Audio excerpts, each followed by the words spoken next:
So good afternoon, everyone. This is quite a historic day in Philadelphia, and I am pleased to be joined by some great leaders in our community. First and foremost is Councilman Jim Kenney, Councilman at Large, someone I've had a chance to work with literally for 20 years in elective office and have known more than half of my life. Brian Sims, State Representative. Good to see you here today, sir. And I remembered from last week that you had a beard, so that's we're good. We were at another event not too long ago, and I didn't recognize the rep. Gloria Cazares, who is the Director of the Mayor's Office of LGBT Affairs, of course, a great leader in her own right, and Rue Landau, Executive Director of the Philadelphia Commission on Human Relations. Rue, thank you very, very much. So we're going to do a couple things. I think the basic run here is I'm going to speak. I'm going to introduce the councilman. The state rep is going to say a few words. He didn't know that. And then I think I'm going to go back. I think I'm then going to go over to the table. We'll all go over there. I'll sign the legislation, and then we'll come back here for Q&A on this particular issue. Excuse me. Let me thank all of you for being here. This is, I guess, a part of our program to have. I love doing bill signings, as you may have picked up from time to time. But apparently we also have a new program called Sign Bills in as many different buildings as possible. It's a new initiative in the mayor's office that I'm just recently aware of. No, our space on the second floor is actually taken up today. So we're here at the MSB. Today, the bill that I'll sign that was passed, of course, by City Council further strengthens Philadelphia's LGBT rights provisions and sets the tone for workplace equality. Bill number 130224 codifies many of the things that Philadelphia is already doing and expands other existing provisions. Most significantly, the bill gives Philadelphia another first to add to a long list of trailblazing accomplishments. Philadelphia is the first city in the United States of America to enact an equality tax credit for employers to offer health benefits for same-sex couples, life partners, and transgender employees, the first in the nation.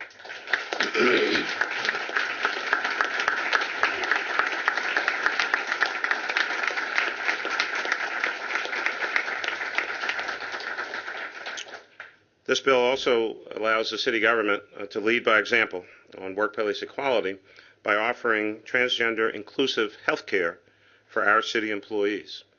In doing so, we ensure that our employees will have equal access to routine screenings and medically necessary transgender health care.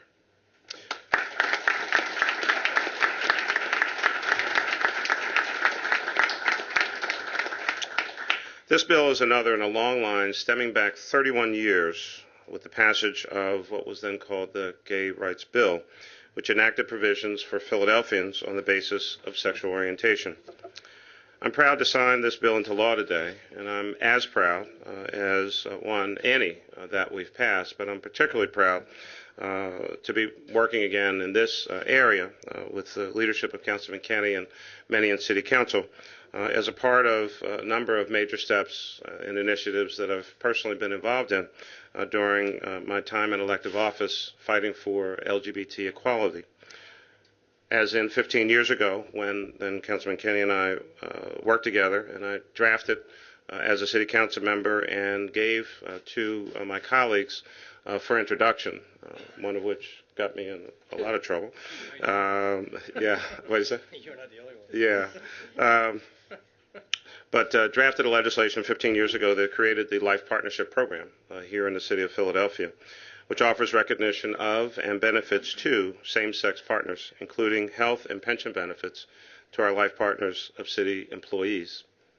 11 years ago, I had the opportunity to participate again when we further strengthened our civil rights laws to protect gender identity in public accommodations, housing, and employment. And in 2010 and 2011, as mayor, we then overhauled the Fair Practices Ordinance and the Equal Benefits Bill. I will continue to use and utilize my position as mayor of this great city to support an equality agenda both here in Philadelphia and with support for bills like this, and on a national level with my involvement with Mayors for Marriage Equality as a member, of course, of the U.S. Conference of Mayors. My goal is for Philadelphia to be one of, if not the, most LGBT-friendly cities in the world and a leader on equality issues. This bill that I'll sign today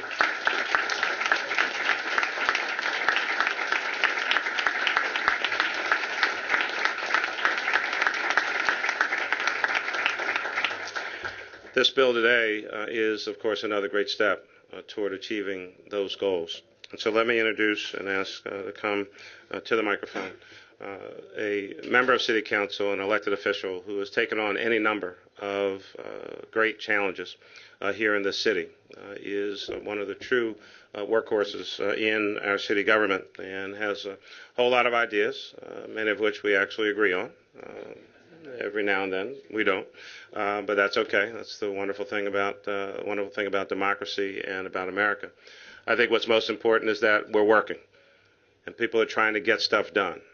And even if you have different views and different ideas, ultimately we all took the same oath. We represent the same people, and we're just trying to make Philadelphia the best place that it can possibly be. And with that, let me introduce our colleague and my friend, Councilman Jim Kenney.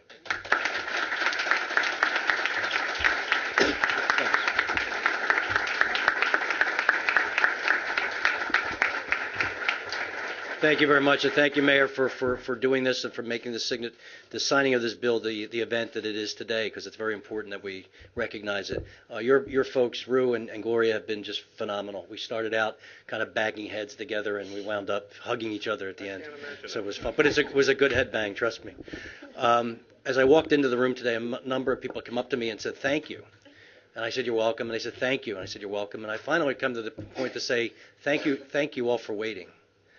You waited a long time to see this. And as a person that's born and raised in Philadelphia, that has spent his early years in the summertime walking uninhibited through Independence Hall and being able actually to put my head up inside the bell. Today you try to do that, they're going to take you out in handcuffs. But I remember as a teenager being able to open the front door on Chester Street, walk through the hallway, touch the bell, look up in it, and actually have it part of your life. When the Constitution of the United States was adopted, it applied to white men with land. As our time went on in our country's history, we abolished slavery. Women had the right to vote. We got rid of Jim Crow and segregation. People were allowed to marry folks of different races at a time when in our country's history and states, it was illegal to marry someone who was a different race than you. This is, in my view, the next iteration of civil rights and freedom in the United States. When it says all folks are created equal, that all folks are endowed by their creators with certain inalienable rights of life, liberty, and the pursuit of their happiness, it shouldn't have any obstacles to it. Equal protection under the law means equal protection under the law. It doesn't mean sanctioned by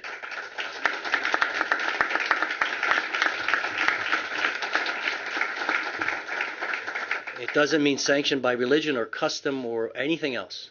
What it means is you're a human being put on this earth by God, your God, the one you choose to pray to or not, and you're a citizen of the United States, which means that anything that's written down in code, in law, applies to all of you, applies to all of us, without hesitation and without any obstacle.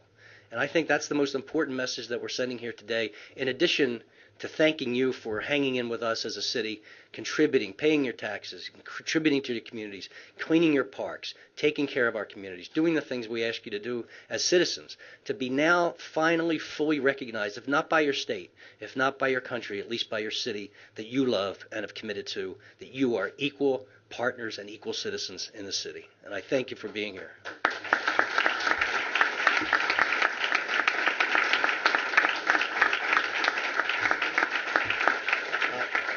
And I know I'll speak for the mayor. I'll take that chance to do that. But I want to thank my high school education.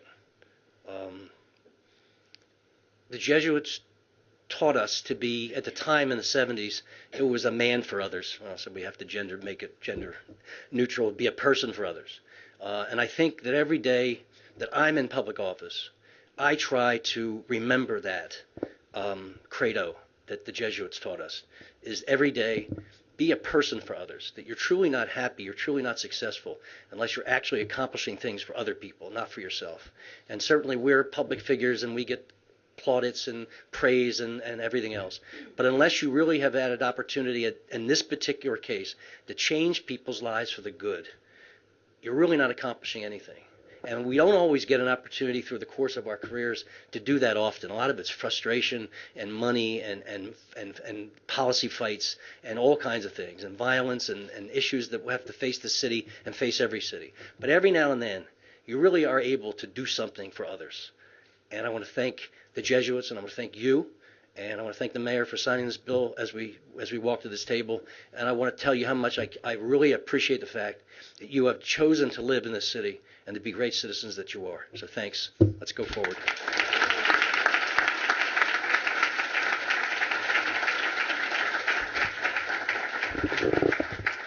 Well, the mayor wasn't kidding when he said that I didn't get any notice that I was going to have a chance to address you all. I've been standing here for the last couple of minutes thinking of what did I want to say to this crowd? What could I tell you about this bill or about the future of Philadelphia as a result of it? And I realized that this is not really a crowd of people that needs to be educated. You are all not spectators. This is the room full of people that made this bill happen, along with the mayor and along with Councilman Kenny.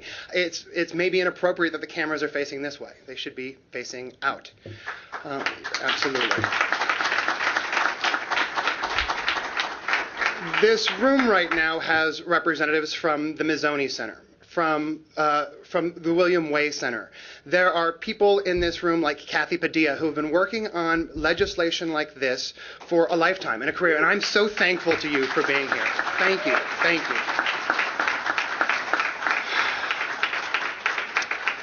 Both the mayor and the councilman talked about the historic nature of this legislation and what this says about Philadelphia. And I can't express enough that as both an out gay man and as a state legislator in a state that lacks even the most basic civil rights protections for LGBT citizens, that I get to live in a city like Philadelphia, that I get to go to Harrisburg each week from a city like Philadelphia and say, this is what it could look like. This is what happens when all of us are guaranteed the promise that this country was founded upon, that we would not be treated differently based on anyone's selective interpretation of their own faith. This is a city that is truly respecting all of its citizens, and it is because of that respect that we are indeed a first-class city and that we will continue to shine. So thank you all very, very much for being here.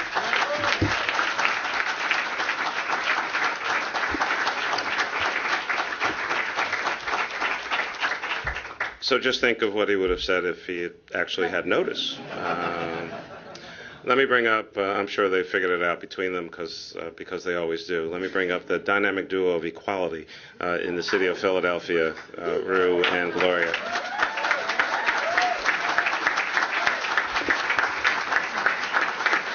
Thank you. Oh, wow. Appreciate that. Good afternoon, everyone. It is truly a pleasure to be here. I appreciate so much when you said that the camera should be turned around the other way, because we can't thank you enough, especially for all of the support. This is truly a very exciting day for Philadelphia. We give so much thanks to Councilman Kenny for introducing this important legislation, and also to Mayor Nutter for your consistent support throughout this process. Thank you very much. As most of you know, so I'm the director of the Philadelphia Commission on Human Relations, and the Commission is the city agency that administers and enforces the city's Fair Practices Ordinance, which is the city's civil rights law that protects people from discrimination in employment, housing, and public accommodations. It's also the agency that registers same-sex or same-gender couples for life partnerships in the city.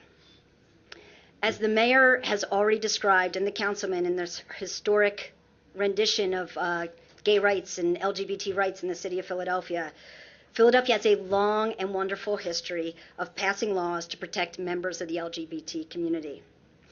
As a result, Philadelphia is at the forefront of modern-day civil rights laws across the nation. Each year, I attend national conferences where our city is seen as a leader in the area of LGBT rights. The rest of the nation is looking to us for legal and practical guidance every day. With the signing of this legislation today, Philadelphia has once again distinguished itself as a trailblazing city, particularly in the area of transgender rights. Just a few elements about the law. This legislation amends part of the Philadelphia Code to provide for equal treatment of all people in the city, regardless of gender identity or sexual orientation, including couples who have entered into life partnerships. It provides for gender neutrality in certain city forms and online websites. It reinforces the protections for equal access to public accommodations based upon an individual's gender identity. It provides for gender-neutral bathrooms in newly constructed city or city-controlled buildings. It reinforces the right of people to dress consistently with their gender identity. It ensures the right of transgender individuals to request name and gender changes on pertinent records. And as the mayor's already described, it has two new provisions that once again make us the first in the nation. That is providing for transgender-inclusive health benefits to city employees and establishing 2 tax credits to encourage employers to expand health benefits to life partners of their employees and the children of those life partners, and to provide certain health benefits to their transgender employees. Altogether, these new provisions codify Philadelphia's values of equal treatment and accessibility for all members of the LGBT community. But while we gather today to celebrate our accomplishments in Philadelphia, I want to remind everyone, and it's so nice to have Representative Sims here, that sadly Pennsylvania still does not have a non-discrimination law that provides the basic protections for the LGBT community. In 70% of the state, you can be fired, evicted, or kicked out of a public place simply because you are lesbian, gay, bisexual, or transgender. That's outrageous. But thankfully, this week, Representative Sims, as well as Senator Farnese, introduced 2 bills in Harrisburg to end that shameful inequality. House Bill 300 and Senate Bill 300 need your support so that all members of the LGBT community across the state can be protected from discrimination like we are here today. Representative Sims also just told me that there's a new study that just came out that 72% of Pennsylvanians support basic non-discrimination provisions for Pennsylvanians, LGBT Pennsylvanians. So we certainly hope that that helps more of our elected officials get on board.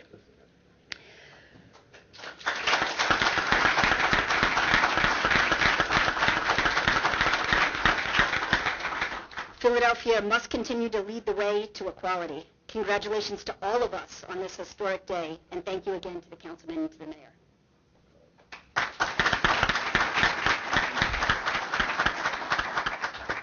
Thank you, Rue, and thanks to everybody who are here today. I want to acknowledge first Managing Director Rich Negrin's here, and I saw that Councilman Squilla is also here.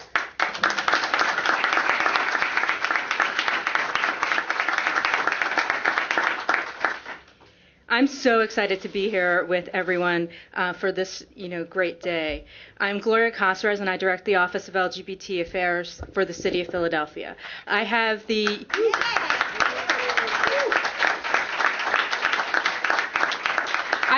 unique and distinct responsibility for working on LGBT issues every day for all of us.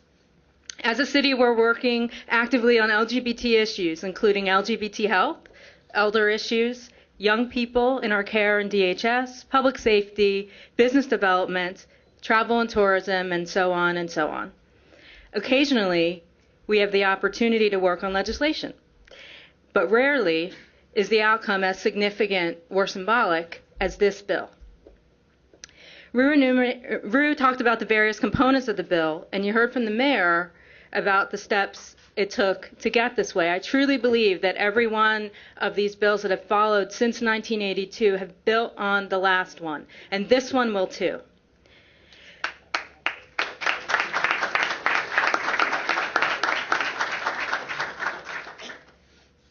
It took steps to get to all of these places. The steps it took to move collective conscience, the steps it takes to support our incredibly supportive city council to lead, and the steps it takes our LGBT communities to identify and organize around our greater needs. So there are many steps and many people who are responsible for where we are today. On a community level, I see people like Dionne Stallworth, a woman who helped me 15 years ago develop the first trans-specific outreach materials for Galay. I see people like Kathy Padilla, a woman who has consistently helped government as we've worked to ensure rights and protections. And it should be noted that Kathy worked exceptionally hard and diligently on this particular bill. And on a community level, I see newer voices like Jordan Davis, a woman who has been outspoken about the needs of transgender people in this city. An effort like this takes many, many people, and frankly, many, many years to get to. The combined provisions of the bill help to strengthen our already strong civil rights law. The combined provisions of the bill also help to make Philadelphia a true city of brotherly love and sisterly affection. A city where our laws reflect our beliefs, and a city where we are consistently striving to ensure that our beliefs are reflected in our actions and the things we do. The bill's provisions have impact throughout the city, and we also hope to set a tone of practice that can be replicated in private companies and organizations across the region. Particularly in the area of workplace equality, the ability to dress in the gender appropriate for you, the ability to go to the bathroom without causing a company-wide scandal, and the ability to access health care and routine exams in the same way as your coworkers is desperately needed. Providing trans-inclusive health care for our city employees is a major step towards workplace equality. By ensuring that our employees are able to access health services and exams equally, we are helping to create a healthy workforce. By providing trans-inclusive health care, the city of Philadelphia becomes the largest city in the United States to do so. We're the biggest city in the U.S. to do this.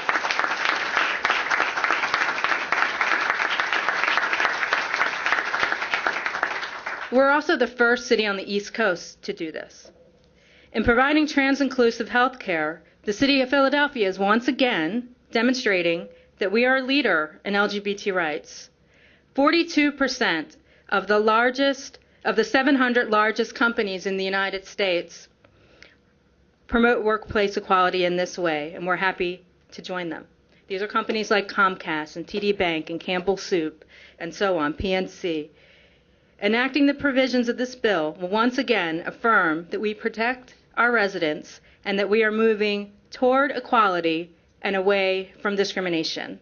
Thank you. 30 years ago this month,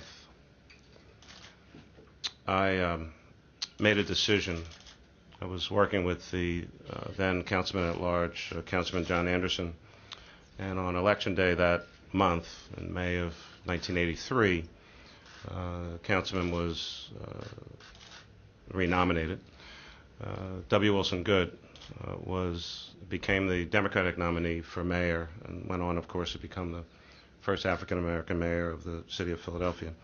John Anderson was a gay man and unfortunately passed 5 months later in 1983. But he is the person and the reason that I came into public service in the first place and taught me about the LGBT community, taught me about a lot of other things in this city as well. And so it's with a great sense of personal pride and reflection that my great teacher and friend, John Anderson, who led me into public life and ultimately is responsible for me being mayor of my hometown, that I get to sign this bill today.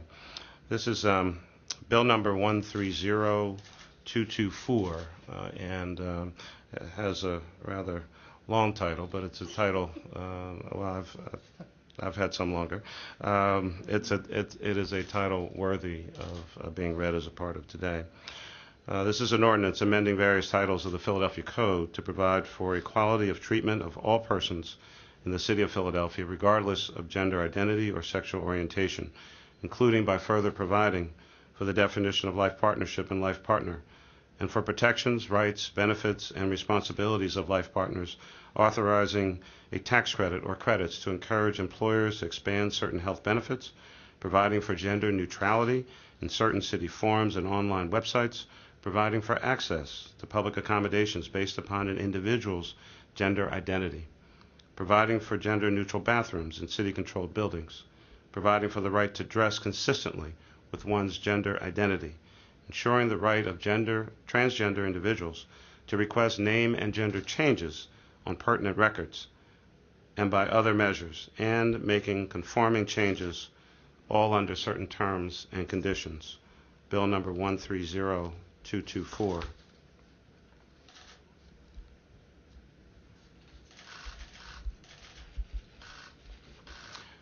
This is now the law in Philadelphia.